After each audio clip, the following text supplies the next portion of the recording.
माई जतिया जागेगा माई पानी पिए के आग्रह कर दिया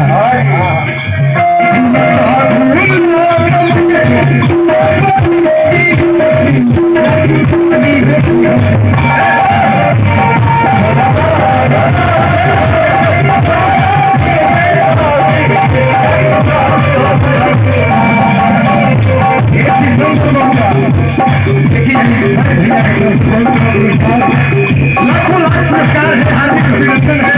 चेहरों में कोटि कोटि प्रणाम रहेगा